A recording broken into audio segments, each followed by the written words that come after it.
Noch ein Pils, bitte.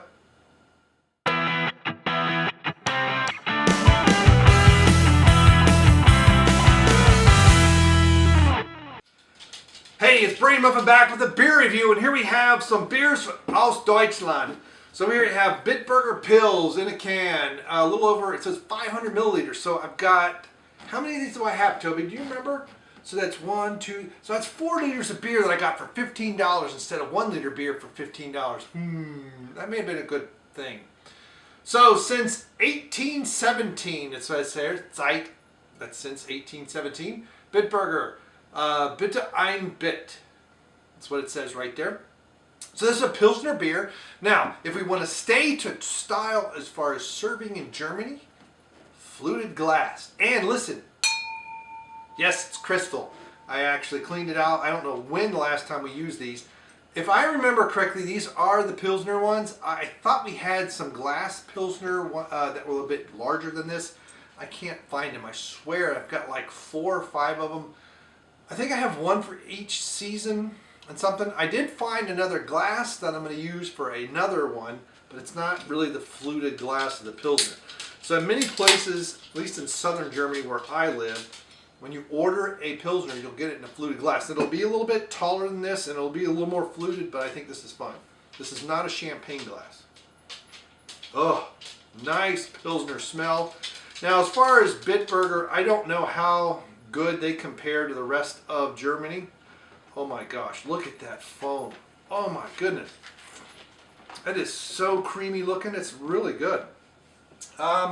So my friends have checked into this and they give it a 2.94. Now my friends many of the friends and people I know on Untapped, they're not big lager fans.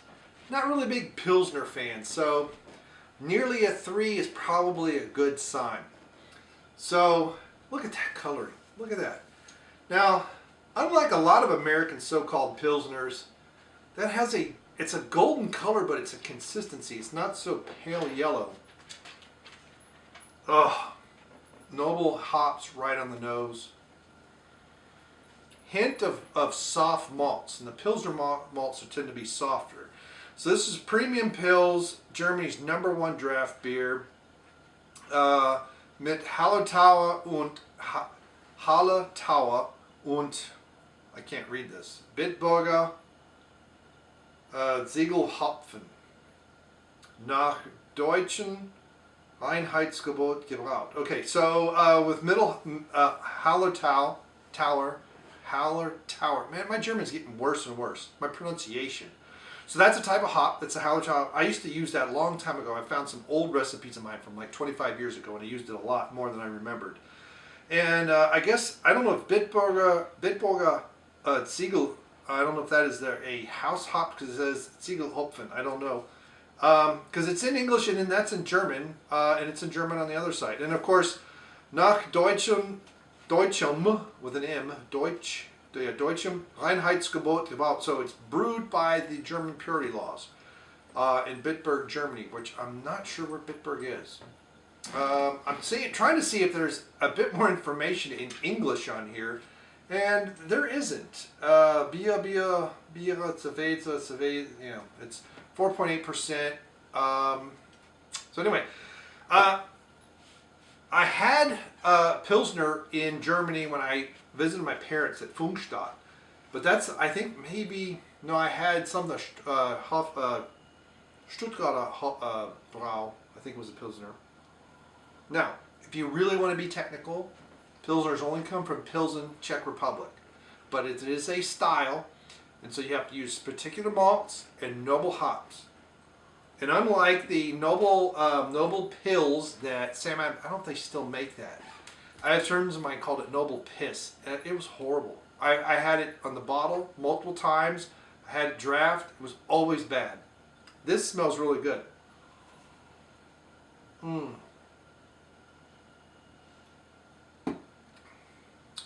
Oh, it's got a nice clean finish.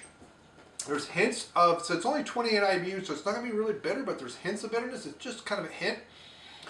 It's a very rounded malt finish. And then you have this noble hop character that just kind of dances around the tongue and just kind of just lingers. Oh man, this is perfect with German food. My goodness. So you get in southern Germany, into Bavaria, toward the Czech Republic. What's now the Czech Republic was once was Czechoslovakia at one time. Oh. Now that is not a lawnmower beer, but that is easy drinking.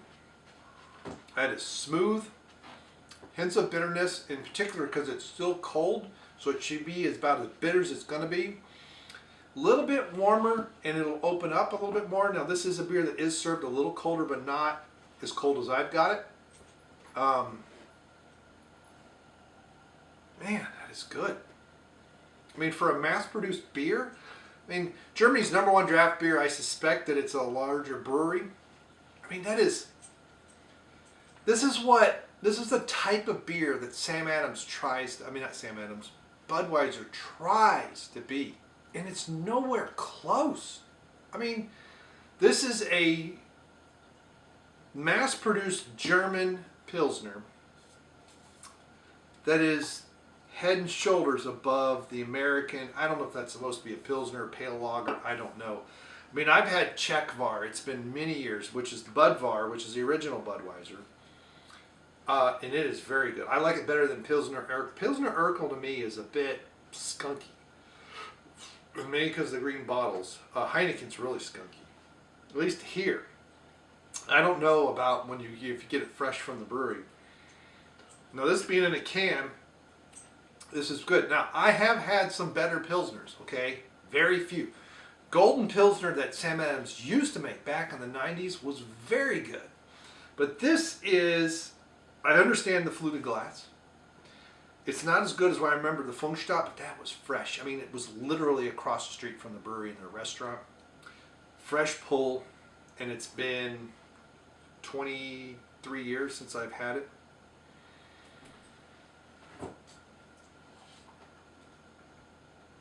That is very good.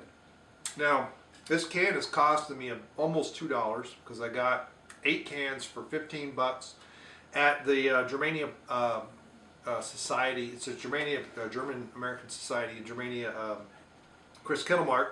So there's probably a little bit of a markup there, but it was nice. I don't know how old this stuff is. I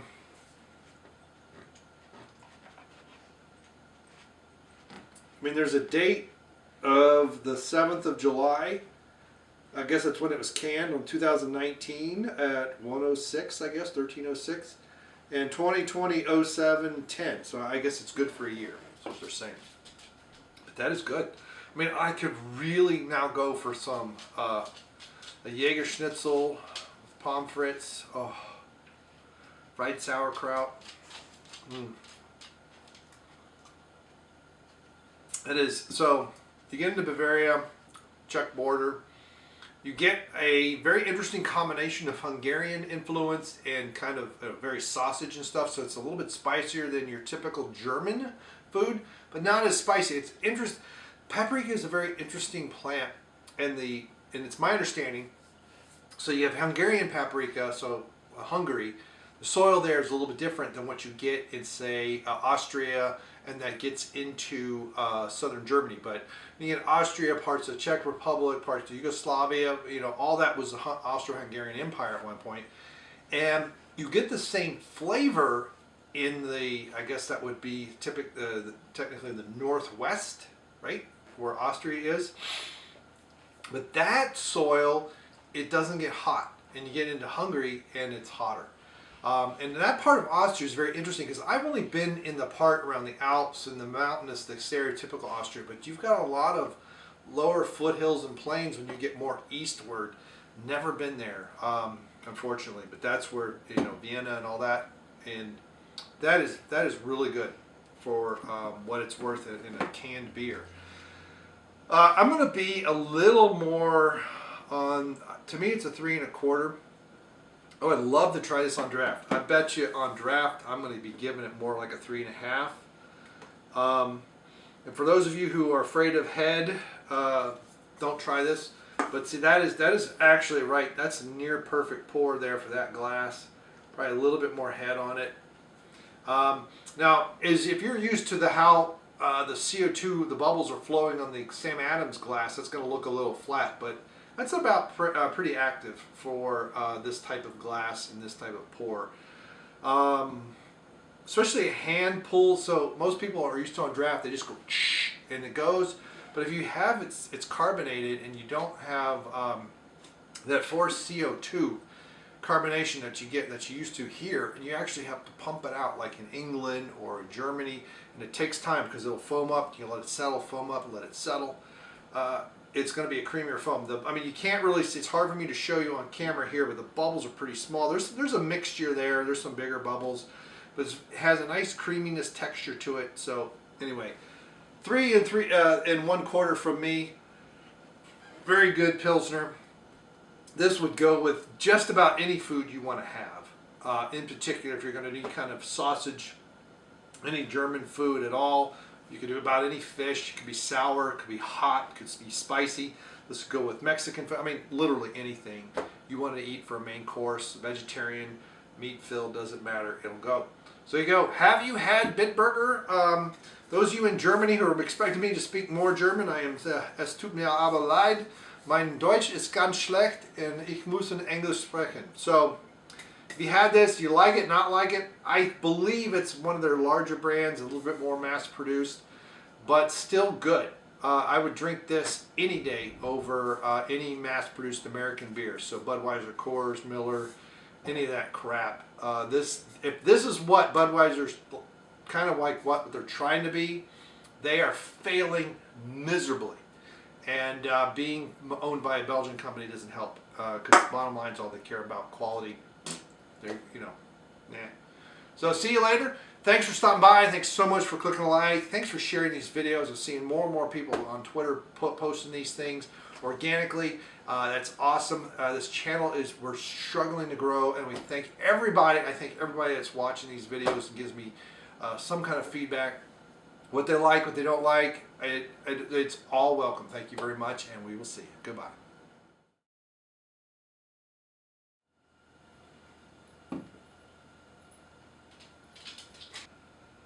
Okay. Oh, okay. This might work. What was I thinking that's made in Cincinnati? Maybe it's just burger. Maybe it's not Bitburger.